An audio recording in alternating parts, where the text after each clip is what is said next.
बेटा आपको मैंने बोला ना, आप अटेंडेंस मार्क कर दीजिए अपने चैट बॉक्स में। क्लास ख़त्म होने के 5 से 5 मिनट पहले मैं अटेंडेंस रिपीट करूँगी। जो बच्चा होगा उसकी लगाई जाएगी, जो नहीं होगा उसकी एब्सेंट मार्क होगी। और कल जो आपके कुछ 2 इम्पॉर्टेंट अनाउंसमेंट हुई थी, तो एक थी आपके प्रोजेक्ट के रिगार्डिंग और दूसरी थी आपके यूनिट टेस्ट के रिगार्डिंग। तो दोनों की आपको इन्फॉर्मेशन बतानी थी हमने। आपका जो प्रोजेक्ट वर्क आपको दिया गया है सिक्किम के ऊपर, तो आपने जो है कोलाज बनाना है। आपने कोलाज बनाना है traditional art and craft of Sikkim के ऊपर। तो कोलाज क्या होता है? बेसिकली कोलाज का मतलब होता है कि आप डिफरेंट डिफरेंट जो आर्टिकल्स होते हैं, न्यूज़पेपर की कटिंग्स होती है, मैगजीन्स की कटिंग होती है, आपको जो भी सिक्किम के आर्ट एंड कल्चर के रिगार्डिंग आपको जो मिलती हैं, आप उसको पेस्ट करके आप वो उस पर आप एक पोस्टर के चार्ट के ऊपर उसका एक सारा एक कलेक्ट करके आप उसे पेस्ट करेंगे। तो उसमें आपको जितने भी कोई न्यूज़पेपर आर्टिकल मिलता है उसके आर्ट एंड क्राफ्ट के रिगार्डिंग या कुछ भी, तो आपने वो कोलाज बनाना है। ठीक है, तो वो कोलाज जो आप बनाएंगे फिर आप उसकी फ़ोटो खींचेंगे और उसको पीडीएफ में कन्वर्ट करेंगे तो बेटर रहेगा। नहीं कर पाते तो उसकी एटलीस्ट इमेज क्लियर क्वालिटी की आपने मेल करनी है। आपने वो जो इमेज है वो आप व्हाट्सएप नहीं करेंगे, मेल करेंगे। जो आपका HFS का ग्रुप बना हुआ है, मैं लिंक दोबारा शेयर करूँगी, आप उस पर मेल करेंगे।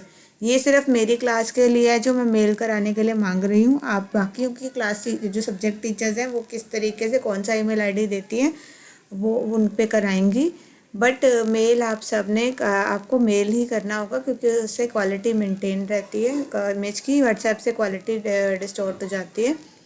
सेकंड थिंग कि आपने उसकी हार्ड कॉपी भी सबमिट करनी होगी, पर वो जो डेट है वो हम आपको बाद में देंगे, बट आप पहले जो है इस पर काम करना शुरू कर दीजिए। मैंने 31 तक की डेट दी है, तो इसका मतलब ये नहीं है कि आप वेट करेंगे 31 तक की कंप्लीट करने के लिए। आप मुझे क्रिसमस से पहले भी दे सकते हैं और भेज सकते हैं।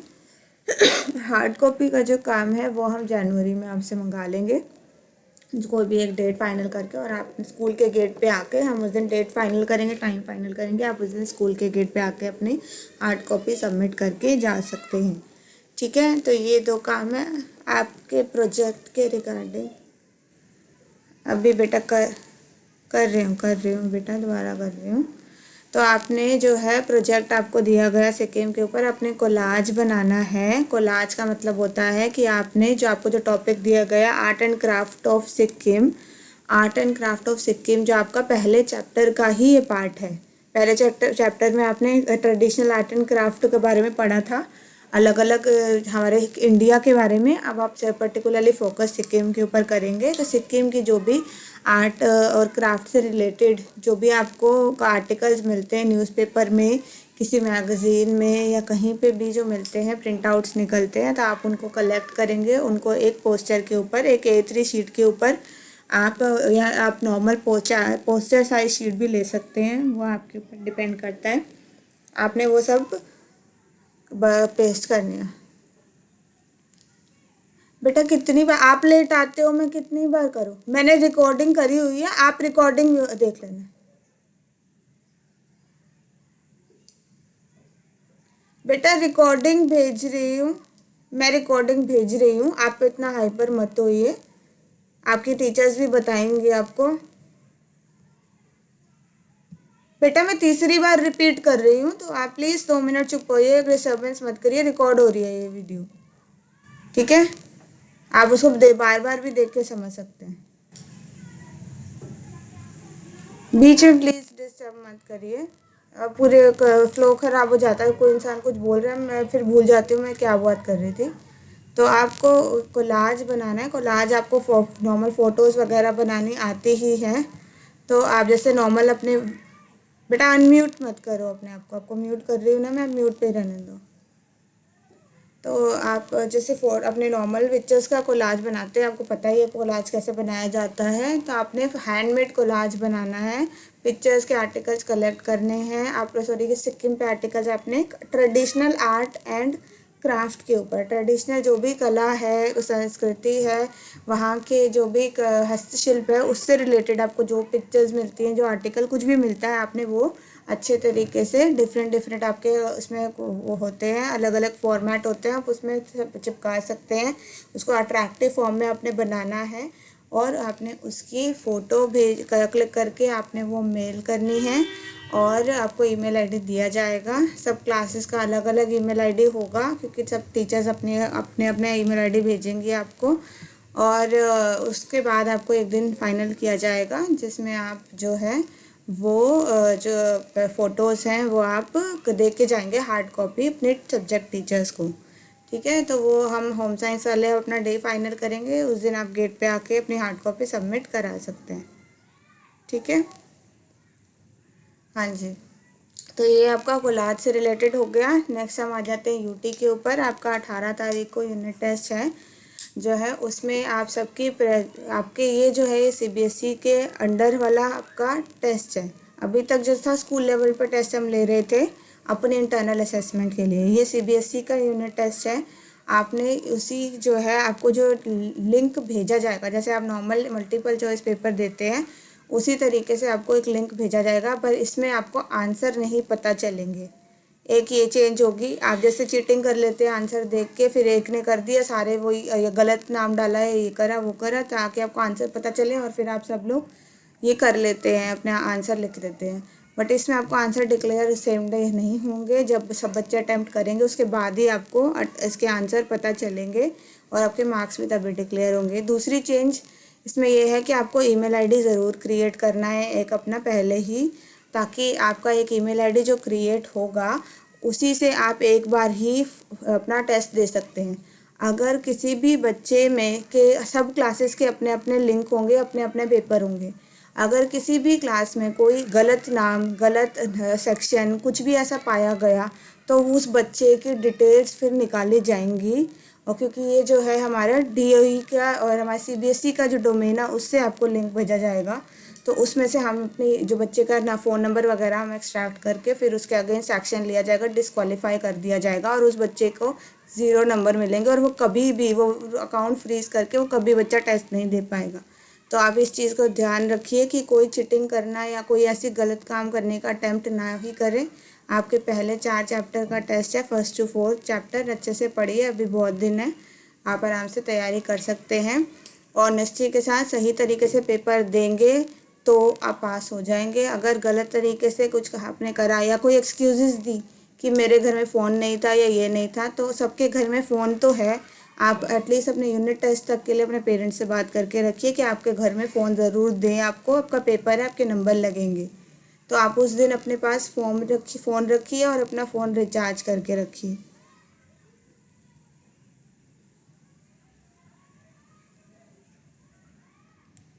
कोई बात नहीं, नाम लिख देना, उसमें कुछ नहीं है आपका। आप उसमें आपको नाम, अपना ईमेल आईडी लिखने का ऑप्शन आएगा। इसमें तो आप चेंज नहीं कर सकते, आप नया अकाउंट क्रिएट कर सकते हो। अकाउंट आपके जीमेल के आप नया बना लो अपने नाम का, नहीं होता तो आप इसी में ही अपनी डिटेल्स पूरी मेंशन कर लिया करो, उसमें ऐसा कोई प्रॉब्लम नहीं है। इवन आपके अकाउंट में भी आपका नाम चेंज हो सकता है, पर वो इतनी डिटेल में आप गूगल पे करेंगे, अपना यूट्यूब पे सर्च करेंगे, आपको सारे इसके मिल जाएंगे कि कैसे अपना जीमेल का नाम चेंज करते हैं, कैसे अकाउंट की डिटेल्स चेंज करते हैं। तो वो भी आप कर सकते हो, इतना मुश्किल नहीं है। बट मेरे पास अभी इतना टाइम और एनर्जी नहीं है कि मैं आपको ये चीज़ें से बता पाऊँ कि कैसे करना है। आप खुद यूट्यूब पे ट्यूटोरियल देख के भी सीख सकते हैं। ठीक है, तो इतना आप सबको फ़ोन भी यूज़ करना आता है, आप 12th में आ गए हैं, ईमेल आईडी आप सबके पास होनी ज़रूरी है क्योंकि आगे भी आपको एडमिशन लेने होंगे, आपके पास जीमेल आईडी होना कंपलसरी होगा ही, तो बेटर रहेगा आप अभी बना लें। और जो है आप एक ही आईडी से एक बार ही अटेम्प्ट कर सकेंगे, उसके बाद वो दोबारा वो अकाउंट जो है वो उससे दोबारा एक ही टेस्ट आप नहीं दे सकते और उसमें आपको रिज़ल्ट भी डिक्लेयर सेम डे नहीं होगा। कोई भी गलती, कोई भी ऐसी कोई छेड़खानी या गलत तरीके से कोई भी तो कोई भी अगर डिसऑनेस्टी देखी गई, ऑब्जर्व की गई, तो उस बच्चे के अगेंस्ट स्ट्रिक्ट एक्शन लिया जाएगा, उसको उसके अकाउंट भी फ्रीज़ कर दिया जाएगा और फिर आगे से वो कभी भी जो है सेम डोमेन पे कभी कोई टेस्ट नहीं दे पाएगा। ठीक है, तो आपको एडवांस में हमने बता दिया है, तो आप इस चीज़ को आपको इस चीज़ को ध्यान से लेना है, आपने सीरियसली लेना है, क्योंकि फिर आप बाद में कंप्लेंट ना करने आए हमारे पास कि मैम ये क्या हो गया, हमें नहीं पता था या कुछ भी ऐसा रीज़न। ठीक है, तो कोई एक्सक्यूजेस आफ्टर जो आपके टेस्ट के कोई भी चीज़ एंटरटेन नहीं की जाएगी किसी भी तरह की। बेटा आप लेट जो है रिकॉर्ड हो रहा है, आप रिकॉर्डिंग देख लेना। अब मैं तीसरी बार कर चुकी हूँ, मैं इससे बात दोबारा नहीं करूँगी।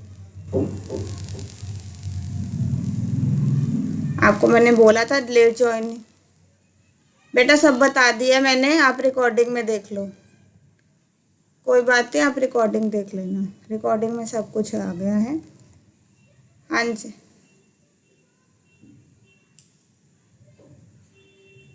बेटा इसी में भी रीनेम हो जाता है, आपको अगर समझ आ जाता है तो इसमें आप रीनेम कर सकते हो, अपना नाम बदल सकते हो। अगर आपको नहीं वो समझ आया, आप देखो यूट्यूब पर ट्यूटोरियल्स, अगर आपको वो भी नहीं समझ आया तो आप नया क्रिएट कर सकते हो फिर।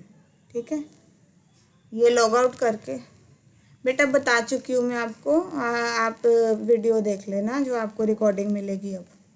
ठीक है, हाँ यूटी टाइम लिमिट है, मैंने टाइम बताया आपको 11 से 12। 11 से 12 के बीच में लिंक ओपन होगा, उसके बाद लिंक क्लोज हो जाएगा और दोबारा नहीं खोला जाएगा। तो जो हम पहले बीच बीच में लिंक ऑन करते रहते थे बार बार, अब वो चीज़ नहीं होगी। तो ये चीज़ को दिमाग से निकाल दीजिए कि हम उस दिन ना देकर हम बाद में कभी दे देंगे। तो इसीलिए मैं आपको बोल रही हूँ कि सब कुछ अपना पहले से टेस्ट करके रखिए। एक मॉक टेस्ट आपको भेजा जाएगा एक दिन पहले, ताकि कोई भी अगर प्रॉब्लम है आपकी आ रही है फ़ोन में तो आप वो करेक्ट कर सके। फ़ोन रिचार्ज रखिए जब तक आपके यूटीज़ होते हैं। अपना नेटवर्क के जो भी इश्यूज़ हैं वो अपने सॉर्ट करके रखिए। फ़ोन अपने पास रखिए, अरेंजमेंट करके रखिए, अपने पेरेंट्स को इन्फॉर्म करके रखिए कि आपका ये टेस्ट हैं, पेपर चल रहे हैं, फाइनल एग्ज़ाम में ही मार्क्स ऐड होंगे इसके। तो आपने ये चीज़ जो है अपने पहले से तैयारी हर तरह की करके रखनी है, ताकि आपको ऑन द स्पॉट कोई भी प्रॉब्लम फेस ना करनी पड़े। ठीक है, 17 तारीख को आपको मॉक टेस्ट भेजा जाएगा। मॉक टेस्ट सेम सेम तरीके से होगा, बस उसमें क्वेश्चन नहीं होंगे। क्वेश्चन आपको फॉर्मेट दिया जाएगा कि इस तरीके के क्वेश्चंस होंगे, तो आप वो तरीके से करके अपना जो है मॉक टेस्ट अटेम्प्ट कर सकते हैं, ताकि आपको दिक्कत ना हो। बेटा आप कौन सी क्लास के हो? एच के अपने टीचर से पूछना, वो आपको डेट बताएंगे। मैं अपनी क्लास को बता चुकी हूँ।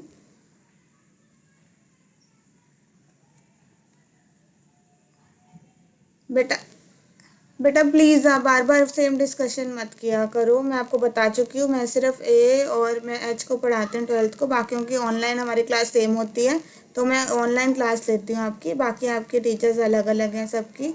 आप अपनी क्लास इसके अलावा कोई भी डाउट होता है अपनी सब्जेक्ट टीचर से आप बात करिए। क्या नाम है आपका? बेटा आपने कल कल आपने ग्रुप नहीं देखा? आप मैसेज पढ़ते हो? वीडियो मैंने भी आपको ऑडियो भेजी थी, आपने सुनी? हाँ तो बेटा वो देखा करो ना, मैं तो रिकॉर्डिंग भी भेजी है, मैंने आपको लिख के भी मैसेज भी भेजा, सब कुछ किया है आपको। स्टिल आपको नहीं पता तो अब मैं आपको बता किस तरीके से बताएं। सब बच्चे जो आपको मैसेज भेजे जाते हैं, मैं आपको हर बार बोल चुकी हूँ, आप मैसेज पढ़िए, आप सब कुछ जो भी आपको इन्फॉर्मेशन दी जाती है सीरियसली नोट डाउन करके रखिए। बार बार एक एक बच्चे को पर्सनली भेजना पॉसिबल नहीं हो पाता, फिर आप बाद में इस तरीके से एक्ट करते हैं, आपको कुछ इन्फॉर्मेशन नहीं मिली नहीं। एटलीस्ट अपने क्लासमेट्स के कांटेक्ट में रहिए जो आपको इन्फॉर्मेशन आगे पास ऑन कर सकें। चलिए आपका नेक्स्ट चैप्टर हम स्टार्ट करेंगे, care and maintenance of fabrics in institutions. इसका हमने एक पार्ट पिछले साल ही कर लिया था कि हमें कपड़ों की देखभाल कैसे करनी होती है, उसके बारे में अब हम करेंगे कि अलग अलग जो संस्थाएं होती हैं उसमें वस्त्रों की देखभाल और रखरखाव किस प्रकार किया जाता है। बेटा आप म्यूट कर लो सब, किसी का अनम्यूट नहीं होना चाहिए।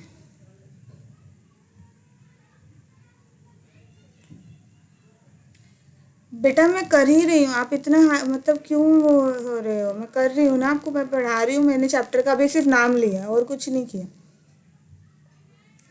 Care and maintenance of fabrics in institutions का मतलब है कि आपका जो आपका अलग अलग प्रकार की संस्थाएं होती हैं उनमें जो है कपड़ों की देखभाल रख रखाव किस प्रकार किया जाता है उसके बारे में ये चैप्टर है। आपने इसका एक पार्ट पिछले साल 11वीं कक्षा में पढ़ा था। अब उसका हम दूसरा पार्ट समझेंगे थोड़ा डिटेल में। आप इसमें है आपका लर्निंग ऑब्जेक्टिव। सबको स्क्रीन नज़र आ रही है, क्लियर है? Okay okay okay. Learning objectives. After completion of this section, the learner will be able to discuss the significance of care, maintenance of fabric, textiles and products. तो इससे आपको पता चल बेटा। फिर कोई बच्चा बार बार अनम्यूट कर रहा है। मैं म्यूट कर रही हूँ, आपको अनम्यूट करी जा रहे हो। प्लीज़ पीछे से मुझे कोई डिस्टर्बेंस नहीं चाहिए। मेरी रिकॉर्डिंग पूरी ख़राब होती है, फिर बच्चे जो जिन्हें वीडियो भी देखनी होती है उन्हें भी चीज़ें समझ नहीं आती। Learning objectives. आफ्टर ये का चैप्टर ख़त्म होने के बाद आपको कि कपड़ों की वस्त्रों की देखभाल रख रखाव क्यों ज़रूरी है इसके बारे में समझ आएगा। Describe the concept of care and maintenance of fabrics in hospitals and hotels. जो हॉस्पिटल होटल्स जो डिफरेंट डिफरेंट ऑर्गेनाइजेशन होती है, होटल्स होते हैं, हॉस्पिटल होते हैं, वहाँ पे जो है फैब्रिक्स की कपड़ों की देखभाल रख रखाव कैसे किया जाता है उसके बारे में समझ आएगा। बेटा ये विजय नाथ कौन सा बच्चा है? ये नेहा है? ये नेहा ही है? हाँ बेटा, क्यों अनम्यूट कर रहे हो आप बार बार? क्या दिक्कत आ रही है? अब मैं आपको म्यूट कर रही हूँ, आप कोई बटन नहीं प्रेस करोगे बीच में। अपनी स्क्रीन मत छेड़िए, आपको जो नज़र आ रहा है आप बस उस पर फोकस कीजिए, अपना कान खोले रखिए, सुनिए ध्यान से। Discuss the significance of care and maintenance of fabrics. ये हमने समझ लिया कि क्यों ज़रूरी है कपड़ों की देखभाल करना। अलग अलग संस्थाएं जैसे कि आपके अस्पताल हो गए, होटल्स हो गए, उसमें किस प्रकार से केयर की जाती है कपड़ों की, वस्त्रों की। लॉन्ड्री जो होते हैं वहाँ पे जाते हैं, डिपार्टमेंट होते हैं अब कपड़ों के, तो वहाँ पे कपड़े भेजे जाते हैं और फिर उनकी वहाँ पे उनकी धुलाई होती है, उनका रख रखाव होता है।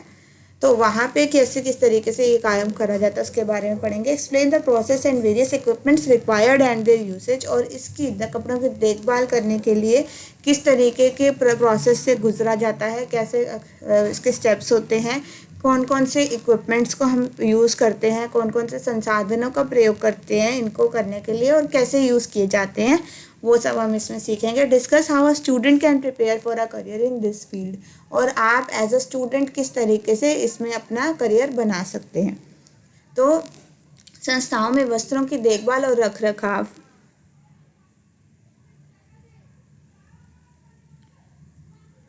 हाँ जी, संस्थाओं में वस्त्रों की देखभाल और रख रखाव, इसके क्या उद्देश्य हैं? हाँ, इसके उद्देश्य हैं कि कपड़ों और वस्त्रों के उत्पादों की देखभाल और रखरखाव के महत्व की चर्चा क्यों ज़रूरी है देखभाल करना। अस्पतालों और होटलों में कपड़ों की देखभाल किस तरीके से करी जाती है, इसके लिए कैसी प्रक्रिया का सामना करना पड़ता है, किन किन उपकरणों का प्रयोग करना पड़ता है और वो कैसे यूज़ किए जाते हैं, उपयोग में किए जाते हैं। इसके अलावा आप कैसे इसमें अपनी जीविका करियर बनाएंगे इस फील्ड में, उसके बारे में हम पढ़ेंगे इस चैप्टर में। फिर आ जाता है introduction. The use of fabrics in a family setup for apparel and house hold is well known. हम अपने घर के हमारे कपड़े हम कहाँ कहाँ प्रयोग में लेके आते हैं वो तो हम सबको पता ही है। You may also be aware that some special fabrics are use for industrial purpose, for interiors in institution, for heat and sound insulation and for bandages, mask etcetera in hospitals. इसके अलावा आपको कुछ कुछ फैब्रिक्स जो आपके अलग अलग industrial purpose के लिए, कई कई जो आपकी कंपनियां होती हैं, कई कई आपके जो संस्थाएं होती हैं, वहाँ किन किन कामों के लिए प्रयोग किए जाते हैं, जैसे कि interiors of institutions for heat and sound insulation. कई जगह पे पर्दे लगाए जाते हैं ताकि जो है आवाज़ जो है, साउंड जो है बाहर ना जा सके। इस तरीके के साउंड इंसुलेटेड जो पर्दे लगाए जाते हैं ताकि वॉइस बाहर ना निकले, साउंड जो है वहीं तक रूम में गूंजे।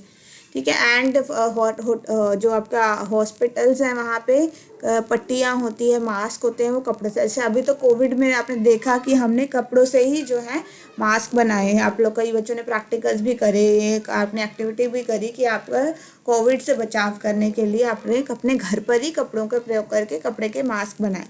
तो जो हॉस्पिटल्स में भी जो बनाए जाते हैं मास्क वगैरह, वो फैब्रिक के ही मटेरियल से बनते हैं। ठीक है, तो वो सेल्यूलोज से या फिर इन सब चीज़ों को यूज़ करके वो मास्क बनाए जाते हैं।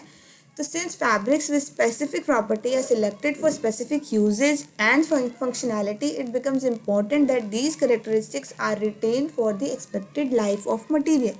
और हमें पता है कि हर एक फैब्रिक अलग तरीके से बनता है, अलग अलग फाइबर से बनता है, वो फाइबर की अलग अलग प्रॉपर्टी होती है, विशेषता होती है, और इस वजह से वो अपना अलग अलग काम करता है। जैसे कि आपको पता है कि जो वूलन कपड़े हैं वो किस तरीके से होते हैं, वो हीट अब्जॉर्ब करने में, हमारे शरीर के अंदर रिटेन करने में मदद करते हैं। तो उनकी फंक्शनैलिटी क्या, उनका काम क्या है कि वो हम सर्दियों में प्रयोग में लेके आते हैं ठंड से बचाव के लिए। इसी तरीके से जो हमारे कॉटन के होते हैं वो जो हमारे स्वेटिंग वगैरह प्रिवेंट करते हैं, तो उससे परमिएबिलिटी ज़्यादा होती है उससे, तो इस वजह से जो है वो हमारा जो स्वेट एब्जॉर्ब हो जाता है आराम से, और वो फिर बाद में जो है इवेपोरेट हो जाता है ईजिली। तो इसीलिए हम उसको गर्मियों के कपड़ों के लिए प्रयोग में लेके आते हैं। इसीलिए अनेक जो फैब्रिक्स होते हैं उनके अपनी अपनी विशेषता होती है, और इस हिसाब से उसके कार्य को हम डिफाइन करते हैं, यूज़ करते हैं, को हम निर्धारित करते हैं कि क्या काम करने के लिए उनसे प्रयोग में लेके आया जाएगा। ठीक है। Efforts are also made to prolong the period of the serviceability of the product by taking good care of them. पर अगर हम चाहते हैं कि वो जो कपड़ा है वो लंबे समय तक चले, तो हमें उसकी देखभाल अच्छी तरीके से करना ज़रूरी हो जाता है। जैसे कि अगर आप गर्मी सर्दियों के कपड़ों को अच्छे तरीके से देखभाल नहीं करेंगे, तो वो तो जब आप पानी से रोज़ धोते रहेंगे और हार्श डिटर्जेंट उसके लिए यूज़ करेंगे, तो एक स्टेज के बाद वो सॉफ्ट होने, मतलब वो उसकी जो सॉफ्टनेस होती है वो ख़त्म हो जाएगी, और जो है वो जो है उसकी अपीयरेंस भी ख़राब हो जाएगी, और हम उसे दोबारा यूज़ करने के लायक नहीं रख पाएंगे। तो इसीलिए सही तरीके से उसकी देखभाल करना, उसकी मेंटेनेंस करना बहुत ज़रूरी हो जाता है। तो इसी तरीके से जो भी हमें अगर किसी भी वस्त्र की, किसी भी कपड़े की अगर हमें कोई भी काम में लेके आना है, तो हमें उसकी सही देखभाल करना ज़रूरी होगा, ताकि हम उसे लंबे समय तक प्रयोग में ला सकें। ठीक है। तो keeping the material free from physical damage and rectifying any damage that may have occur during its use. तो जैसे कि अगर हम बचाव करके रखें कि उससे कोई भी तरीके का नुकसान ना हो, जैसे कि और अगर कोई नुकसान हो जाए तो उसे फटाफट रिपेयर कर दें। फॉर एग्ज़ाम्पल, अगर एक कपड़े पे से कोई बटन टूट गया या कहीं से कोई धागा मान लीजिए निकल गया, तो फिर उसको उसी समय रफ़ू कर लें तो वो कपड़ा फटेगा नहीं बढ़िया जल्दी। पर अगर हम उसे और ऐसे ही छोड़ दें, हम उसे बार बार यूज़ कर रहे हैं, पहन रहे हैं, उसकी केयर नहीं कर रहे सही, तो एक स्टेज के बाद वो कपड़ा बड़ी जल्दी फटना शुरू हो जाएगा, और आगे हम उसको लंबे समय तक प्रयोग में नहीं ला पाएंगे। तो इसीलिए ये हमारे लिए ज़रूरी होता है कि हम कपड़ों की देखभाल सही तरीक़े से करें, और अगर उसमें पहले तो उसे बचा के रखें, जैसे मिट्टी, धूल, कंकड़, पत्थर, इन सब चीज़ों से हमें बचा कर रखना, ताकि कपड़ा ख़राब ना हो, और हमें केमिकल्स का ही प्रयोग नहीं करना, और हमें अगर कोई दाग धब्बा लग जाता है उसको उसी समय हटा देना जल्दी से जल्दी, और ऐसे चीज़ों का प्रयोग नहीं करना जो कपड़े को नुकसान देती है। और अगर कोई किसी भी तरीके का नुकसान हो जाए तो उसे शुरुआत में ही उसको सही कर देना, ताकि वो और ज़्यादा गंभीर स्थिति ना ले। तो रिटेनिंग और रिफ्रेशिंग का appearance in terms of removal of stain and dirt and retaining the textural and visual characteristic.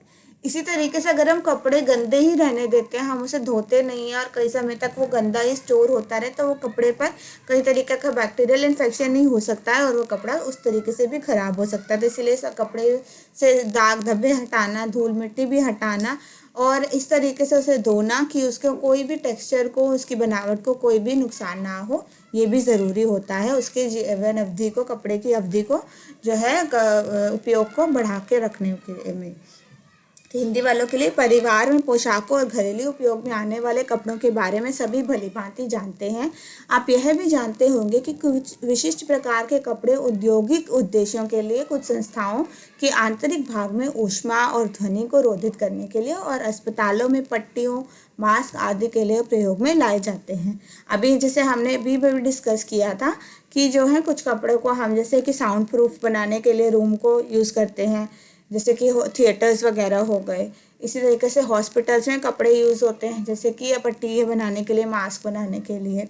ठीक है, तो इनके क्यों होते हैं? क्योंकि इनके कुछ क्वालिटीज़ होती हैं, कुछ विशेषताएं होती हैं और इस हिसाब से उनके कार्य को, उनके उपयोग को हम निर्धारित करते हैं और उनका सही चयन किया जाता है। अतः यह महत्वपूर्ण हो जाता है कि ये विशेष गुण उन वस्त्रों के अपेक्षित जीवन काल में बने रहे। ठीक है, तो और ये गुणों को हमें बरकरार रखना है। ऐसा ना हो कि जो है इसकी, जैसे कि अगर पर्दा जो है उसमें कोई छेद हो जाए या फट जाए तो वो साउंड प्रूफ नहीं रह पाएगा, तो इसीलिए उसको बचाव करना उतना ही ज़रूरी होता है, ताकि जो उसका काम है, जिस उद्देश्य के लिए बनाया गया है, वो लंबे समय तक चलता रहे।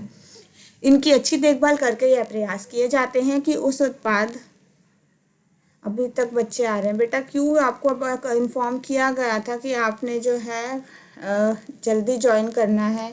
आप अभी तक कर रहे हैं और बच्चे बीच में लीव भी करी जा रहे हैं। आधा घंटा हो गया क्लास स्टार्ट हुए।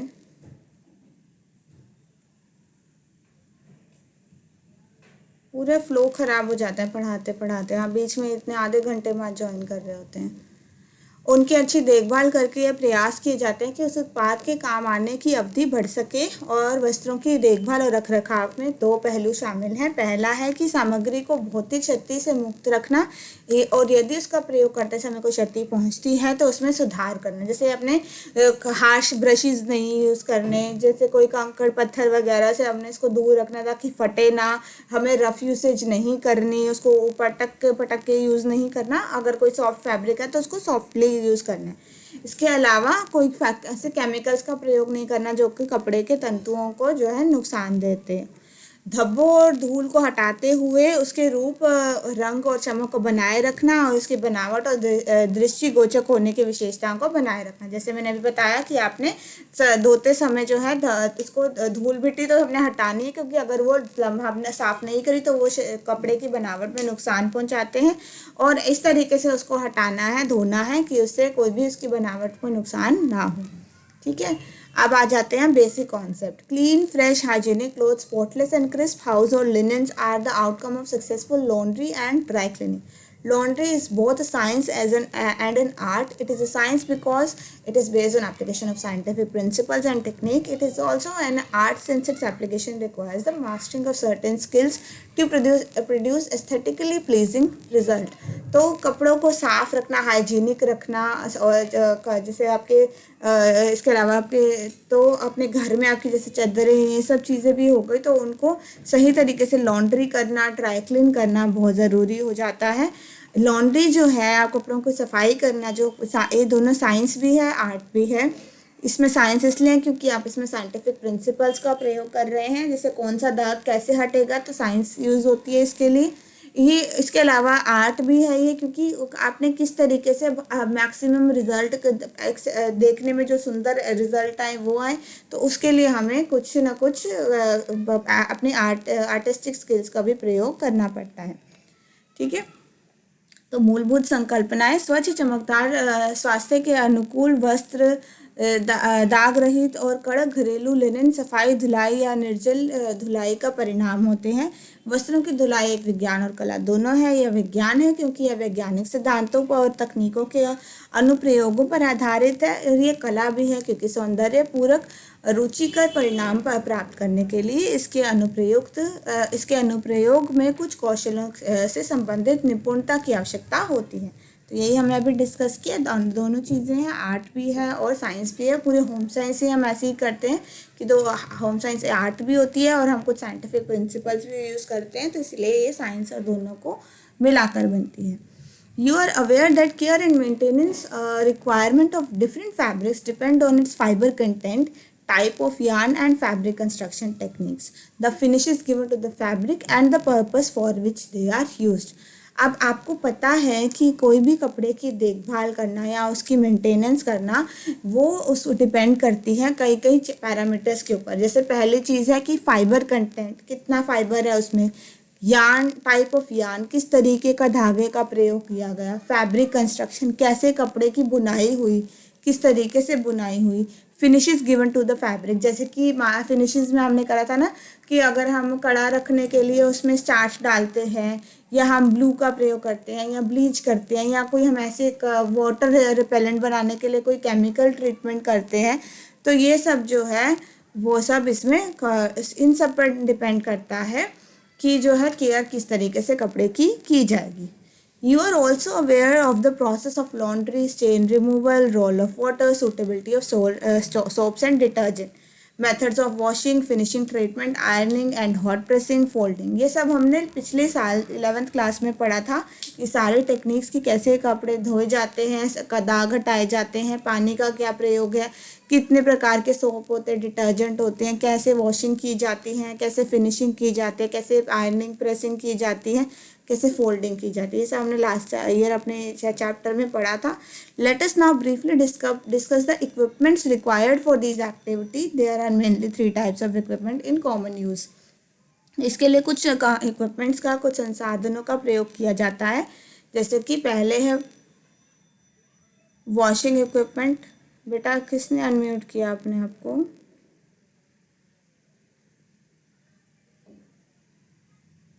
हाँ जी। फिर आता है washing equipment, drawing equipment, ironing and pressing equipment. तो ये जो काम हमने सीखे थे कि ये इस तरीके से, इसके पीछे के क्या सिद्धांत है, क्या प्रिंसिपल्स है। अब हम इसमें मेन फोकस करेंगे कि इसमें कौन कौन से इक्विपमेंट्स को यूज़ किया जाता है। तो कुछ वॉशिंग इक्विपमेंट, धोने के लिए कुछ चीज़ों का प्रयोग किया जाता है, ड्राइंग के लिए, सुखाने के लिए कुछ इक्विपमेंट्स का प्रयोग किया जाता है, और आयरनिंग या प्रेस करने के लिए कुछ इक्विपमेंट्स का प्रयोग किया जाता है। At household level, a large amount of washing is done manually using equipments like buckets, basins, bowls, scrubbing boards, and brushes. In some cases, basic washing machines have been added. घर पे तो हम अपने हाथ से कपड़े धोए जाते हैं। बकेट्स का, उसमें बाल्टी चाहिए होती है, एक पानी के नल की ज़रूरत होती है, कुछ बाउल की ज़रूरत होती है, स्क्रब करने के लिए, उसको घिसने के लिए बोर्ड की ज़रूरत होती है, ब्रश की ज़रूरत होती है। आजकल जो है हम बेसिक वॉशिंग मशीन्स भी हमारे पास आ गई हैं, तो हम उसका प्रयोग भी घर पे कपड़े की धुलाई के लिए करते हैं। आप जानते ही हैं कि विभिन्न वस्त्रों की देखरेख और रखरखाव, उनके रेशों की मात्रा, धागे के प्रकार, वस्त्र निर्माण की तकनीक, वस्त्रों की दी गई सुसज्जा और उनको कहाँ उपयोग में लाना है, इन सब पर निर्भर करता है। आप धुलाई, लॉन्ड्री की प्रक्रिया, धब्बे हटाने, जल की भूमिका, साबुनों और अपमार्जर को, डिटर्जेंट की उपयुक्तता, धुलाई की विधियाँ, सुसज्जा, उपचार, इस्त्री करने और गर्म प्रेस करने, तह लगाने से परिचित हैं। ये हमने पिछले साल पढ़ा था।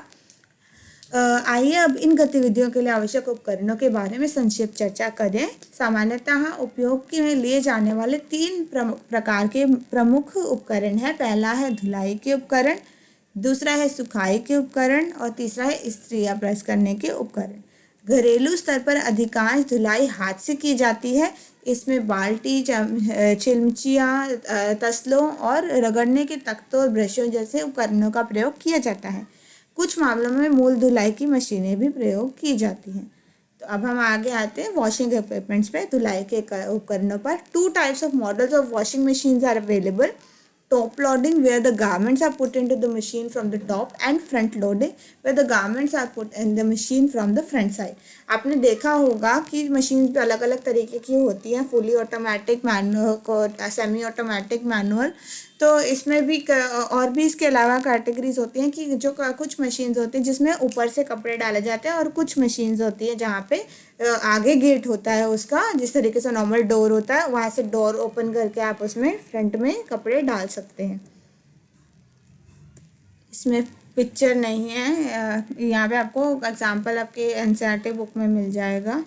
मैं आपको बाद में इसके स्क्रीनशॉट भेजूंगी, मेरे पास बुक है, मैं उसमें से आपको भेजूंगी। दीज मशीन्स में फर्दर भी fully automatic, semi automatic and manually operated. तो ये मैंने बताया ही आपको इससे पहले कि ये मशीन्स जो है ये एक फुली ऑटोमेटिक हो सकती है, सेमी ऑटोमेटिक हो सकती है और manually. Fully automatic machines these have a single time setting of control for each use, that is filling water, filling, temperature of water, wash cycle and number of rinses.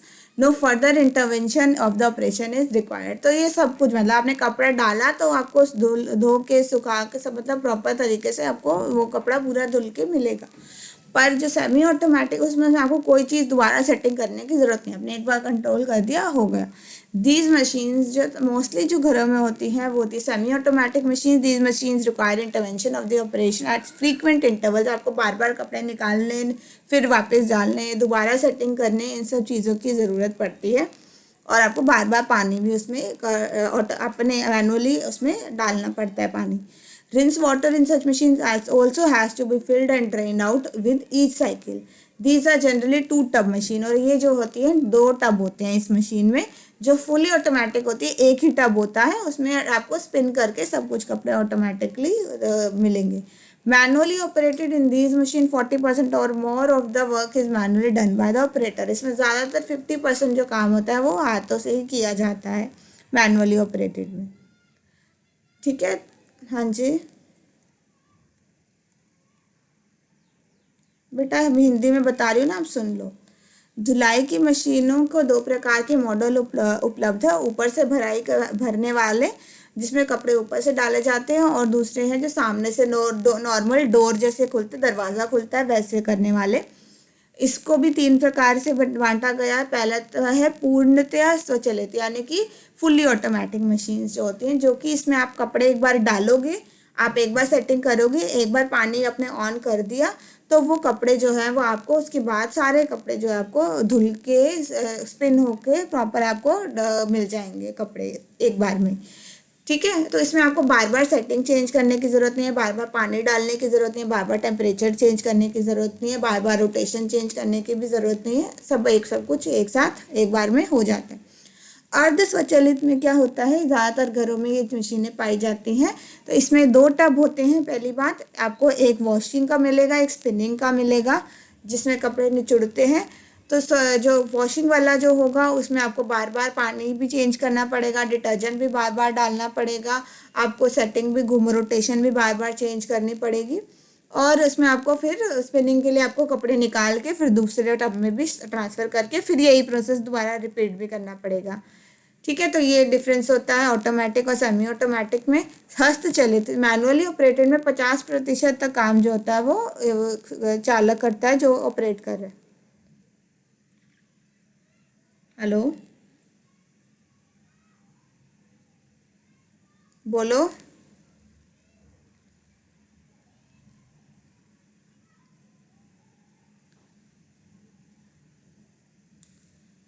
बेटा, machine का principal है आपको आपको easement देना, आपको आसान करना, ताकि आप आसानी से कपड़े वॉश कर सको। प्रिंसिपल तो वही मशीन से, इलेक्ट्रिसिटी से चलती है, वही रोटेशन होकर चलती है, उसमें वो लगे होते हैं, ब्रशेस लगे होते हैं, वो रगड़ते हैं।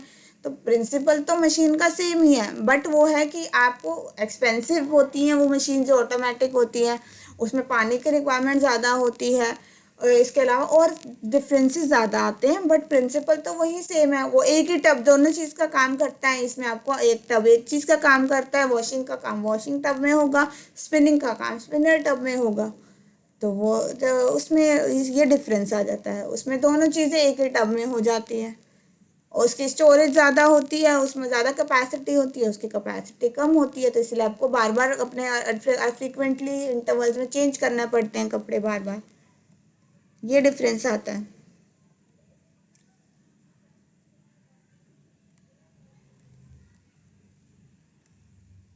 हाँ हाँ, उसमें आ जाता है, हमने सेटिंग एक बार कर दी, उसमें सब कुछ होके निकल जाते हैं कपड़े।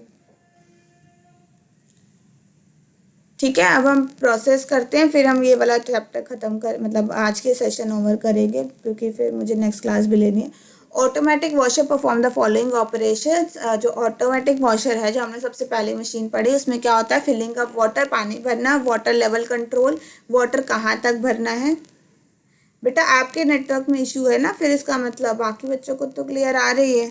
आप अपने ऐसी जगह जाइए जहाँ आपको नेटवर्क क्लियर आ रहा। ठीक है। वाटर फिलिंग अप वाटर, पानी भरना, पानी के लेवल को कंट्रोल करना, कितने लेवल तक पानी भरना चाहिए। फिर ये कुछ मशीन में ऑटोमेटिकली हो जाता है डिसाइड, कुछ में मैनुअली भी करना पड़ता है। Regulation of temperature of water, तो पानी के तापमान को कंट्रोल करना। जैसे हमने पढ़ा था कि कुछ कपड़े जो प्रोटीन वाले कपड़े होते हैं उनको गर्म पानी से नहीं धोना चाहिए, उनको हमें ठंडे पानी से धोना चाहिए, नहीं तो उसके जो है प्रोटीन जो है उसके तंतु जो है खराब हो जाते हैं। ठीक है, तो इसीलिए जो है टेम्परेचर कंट्रोल करना कि आप किस तरीके के कपड़े उसमें डाल रहे हो उस पर डिपेंड करता है। और वो टेम्परेचर जो है, machine has a button dial और panel indication which permit selection of desirable temperature. आप चूज करोगे ठंडा पानी में गर्म आपने कपड़े धोने हैं, गर्म में धोने। The temperature may be same for wash and rinse और different for the two operation. ये अलग अलग हो सकता है। जैसे कपड़े धोते समय आपका टेम्परेचर आप सेम अलग रखोगे, और जब वो स्पिनिंग होगी, रिंसिंग होगी, तो टेम्परेचर आप अलग कर सकते हो। ये ऑप्शन भी होते हैं कई मशीन्स में। फिर वॉशिंग का, the principle of all washing machine is to keep the fabrics in movement in the washing solution to carry away the dirt. तो आपने मूव करना है कपड़ों को। प्रिंसिपल ये है कि कपड़ा घूमेगा पानी में डिटर्जेंट से की प्रेजेंस में, ताकि जो भी डर्ट है वो घूमने के प्रोसेस में पानी के कांटेक्ट में आए और डिटर्जेंट के कांटेक्ट में, और जो भी गंदगी है वो सब निकल जाए। तो इसमें आता है एजिटेशन। एजिटेशन यानी कि movement. This is used in top loading machines. The agitator has blades which may rotate or oscillate, which causes the creation of current in the tube, forcing water into the fabric. तो fabric में movement के through, agitation के through जो है पानी जो है वो उस पर फैब्रिक के ऊपर बार बार उस पर पड़ता है, जिससे जो है कपड़ा जो है पानी के कांटेक्ट में, डिटर्जेंट के सॉल्यूशन के कांटेक्ट में आता है और इसमें से गंदगी निकल जाती है। Pulsation, this is also use in top loading machine. The movement is caused by vertical pulsator which is very rapid movement vertically. तो ऑसिलेटर का काम होता है एक ही, जैसे आपका पेंडुलम ऑसिलेट करता है तो इसी तरीके से मशीन को घुमाना काम होता है। इसके अलावा डायरेक्शन चेंज भी होता है। डायरेक्शन अब वर्टिकली जो होता है, अगर ऊपर से नीचे की तरफ भी पानी के अगर थपेड़े पड़ेंगे कपड़े के ऊपर, तो वो वर्टिकल पल्सेटर करता है जो मशीन में होता है, और वो मशीन को जो कपड़े को और तेज गति से मूव करने में मदद करता है। Tumbling, this is use in front loading machine. जो फ्रंट लोडिंग जिनको डोर की तरह खुलते हैं उनमें टम्बलिंग प्रोसेस होता है। Washing take place in horizontal place result cylinder which is perforated and which revolves in partially filled tub and which creates revolution and clothes are carried to the top and then dropped in the wash water। तो उसमें horizontally जो है कपड़ा move करता है और उसमें छेद होते हैं जिसमें से पानी एकदम से आता है और कपड़े को घुमाने में घुमाता है।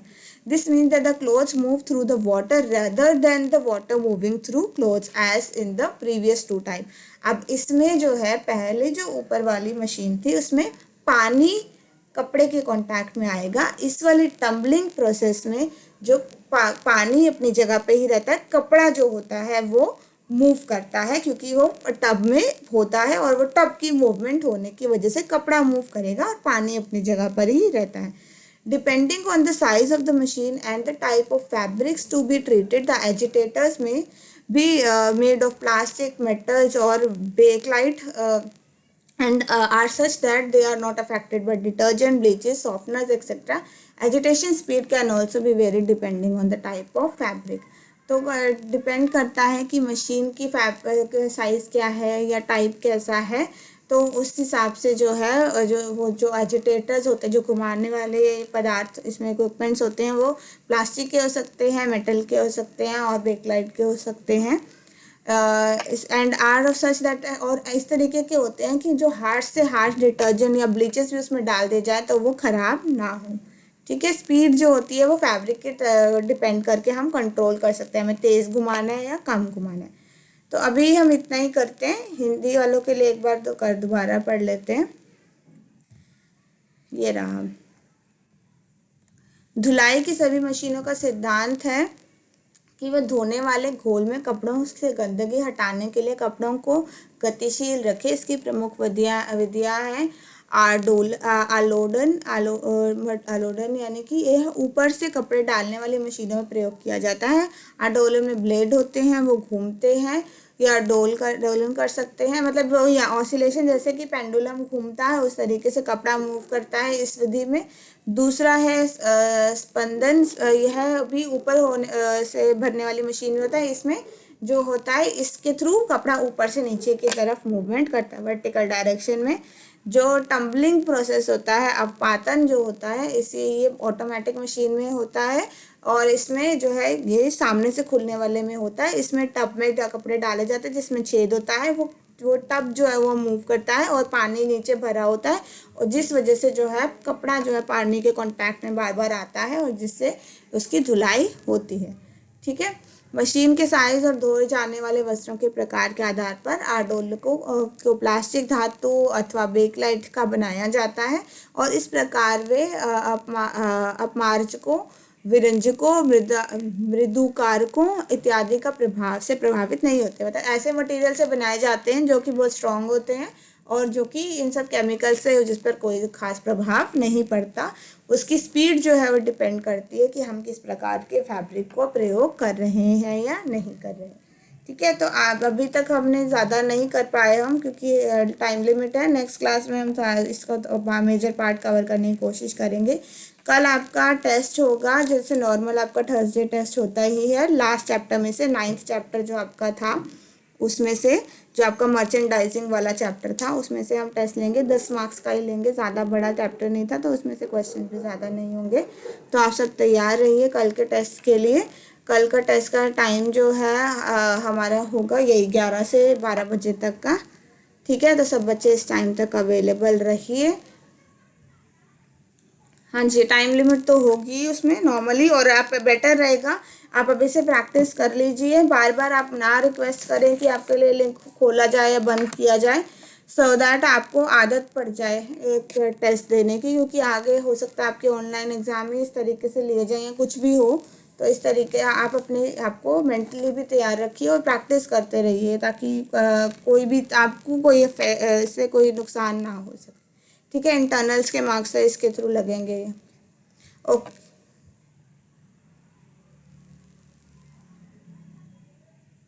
कल आपका टेस्ट, अच्छा ठीक है, कल का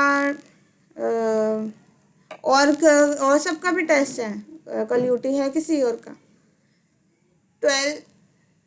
12th ए, चल ठीक है, कल फिर रहने देते हैं। फिर आपके एक बार यूटी ओवर हो जाए फिर हम ले लेंगे टेस्ट। ठीक है, तो कल ओके ठीक है फिर। हम्म, कल के यूटी चलिए वो डिसाइड करते हैं, कल तो नहीं होगा, मतलब कि फिर नेक्स्ट वीक देखते हैं। ठीक है, कोई डे अगर खाली होगा जिस दिन आपका यूटी नहीं होगा फिर हम उस दिन रख लेंगे। अटेंडेंस हमने मार्क कर दी है, एक बार दोबारा वेरीफाई करा दीजिए किसी का नाम तो नहीं रह गया। बेटा मैं अपने आप बोलूँगी, आप यस बस बोल देना। यस भी मत बोलना, आपका अगर नाम नहीं है तो मुझे मेंशन कर देना। मोनी 12th है 23, इशिका 12th आई 43,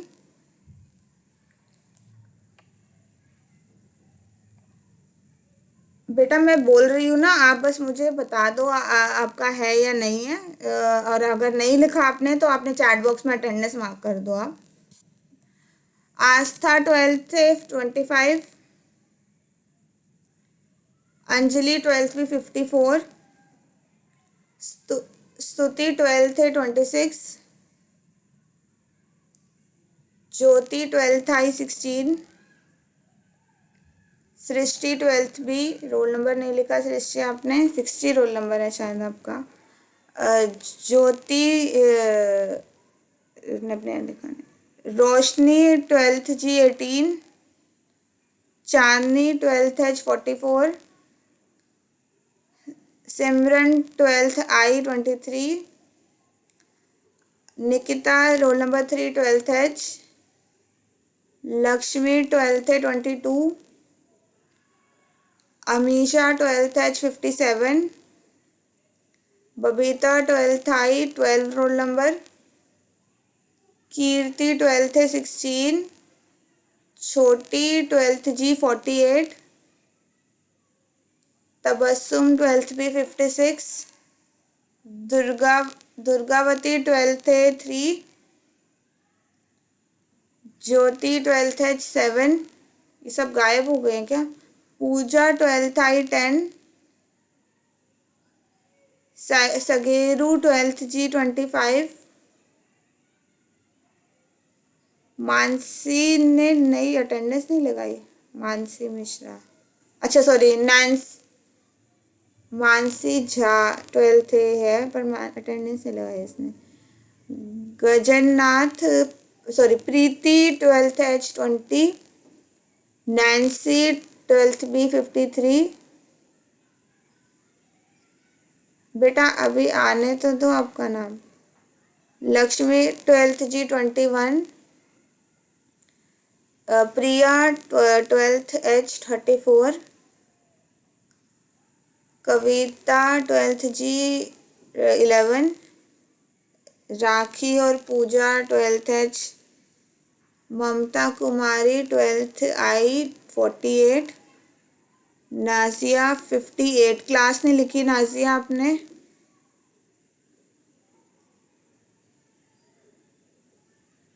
जी ठीक है।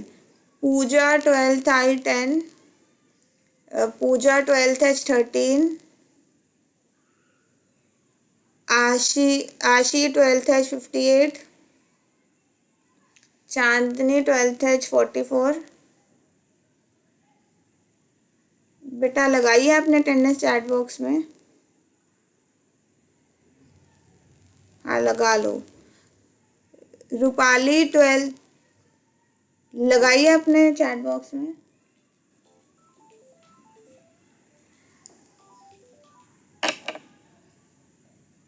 बेटा अभी आया नहीं होगा फिर आपका नाम अभी। मोनी 56 12th जी, रूपाली 12th आई, रोल नंबर नहीं लिखा। नशरा 53 12th जी, अलका 12th एच 22, सलोनी 12th जी 13, संजना 12th ए 5, आ गया संजना आपका। राखी 12th एच 39, करिश्मा 12th एच 55, रूपाली 12th आई, रोल नंबर नहीं लिखा। अनीता 12th आई 7, शिबा 12th जी 37, मोनी हो चुका है, मोनी 12th जी 56। और कोई है जिसका नाम नहीं लिया मैंने? बता दो। बोल दिया? हाँ बोल दिया। छोटी आपने लगाई नहीं अपने अटेंडेंस? अच्छा रुको, बोलो जल्दी बेटा, मेरी नेक्स्ट क्लास है, 5 मिनट है मेरे पास। छोटी 12th एच, छोटी 12th एच, हाँ छोटी बेटा, बेटा एक एक मिनट आप वेट करोगे? एक एक करके बोल लोगे? मैं भी छोटी पूछ रही हूँ, छोटी अपना बोलो 56। हाँ हो गया। अमीशा आपकी हो चुकी है, आपने तब बोला नहीं था। और कौन बचा? अलका 12th एच, ठीक है आप जा सकते हो। और कोई है? बेटा कितनी बार बोलूँ, मोनी आपका बोल चुकी हूँ मैं, आप जा सकते हो। ठीक है, शर्मिष्ठा हो गया 12th आई।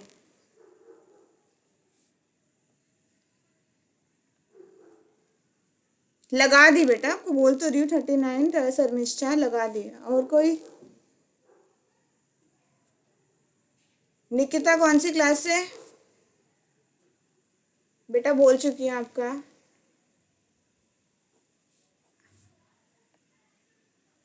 आपने लगाई नहीं नया 33 12th एच, ठीक है। और कोई है? बेटा एक एक करके बोलो, अटेंडेंस चैट बॉक्स में लगा दो, अदरवाइज पीछे बहुत डिस्टरबेंस आ रही है।